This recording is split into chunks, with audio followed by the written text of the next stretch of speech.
আওয়ামী লীগ নিষিদ্ধের বিষয়ে সিদ্ধান্ত নেয়ার এখতিয়ার সরকারের বলে জানিয়েছে বিএনপি। তবে দলটির নেতারা বলছেন, বিভিন্ন ইস্যুতে সরকারের মধ্যে বিশৃঙ্খলা দেখা দিয়েছে, কিন্তু জনগণ বিশৃঙ্খলা নয়, নির্বাচন চায়। সোহেল সামি রিপোর্ট। সকালে গুলশানে বিএনপির সাথে বৈঠক করে যুক্তরাষ্ট্রভিত্তিক দ্য কার্টার সেন্টারের প্রতিনিধি দল।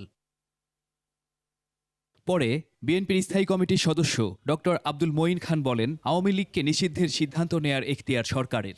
আওয়ামী লীগ নিষিদ্ধ হবে কি না হবে সেটা তো বিএনপির বক্তব্যের বিষয় নয়। একটা নির্বাচন কমিশন সিদ্ধান্ত নিতে পারে, সরকার সিদ্ধান্ত নিতে পারে। যেসব রাজনৈতিক দল আওয়ামী লীগ নিষিদ্ধের কথা বলছে তারা তাদের বক্তব্য বলেছে। কাজে এখানে আমরা বিএনপি হিসাবে তো আমরা এই সিদ্ধান্ত নেওয়ার মালিক নয়। এদিকে জাতীয় প্রেস ক্লাবে এক মত বিনিময়ে অংশ নিয়ে বিএনপি চেয়ারপারসনের ব্যক্তিগত চিকিৎসক AZM জাহিদ হোসেন দ্রুত নির্বাচনের রোডম্যাপ ঘোষণার মাধ্যমে জনগণকে নিজেদের সরকার গঠনের সুযোগ দেওয়ার দাবি জানান। আলোচনা করে ফয়সলা করেন। এখানে তো দল বলে নাই ডিসেম্বরে নির্বাচন। আরে বাবা, আপনারা এটা রোডম্যাপ তো দেন। কোনো অবস্থাতেই যাদের বিভিন্ন জায়গায় বসার কথা না তারা বসে করবেন। জনগণ যাদেরকে মনে করবে দেশ পরিচালনার দায়িত্ব দিবে তারাই দেশ পরিচালনা করবে। অনুষ্ঠানে প্রবাসী বিএনপি নেতারা তাদের ভোটাধিকার ফেরত দেওয়ার দাবি তোলেন।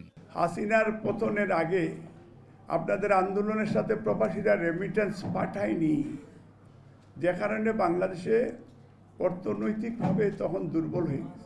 আমাদের ফরিয়াদ, প্রবাসীদের ভোটাধিকার দিতে হবে। ফ্যাসিস্ট হাসিনার শাসনামলে দখল হয়ে যাওয়া সম্পত্তি ফেরত চান তারা। আমার বাড়ি থেকে 182 ট্রাক মাটি উঠিয়ে নিয়ে বিক্রি করে দিচ্ছে। সোহেল সামি, 21 টেলিভিশন, ঢাকা।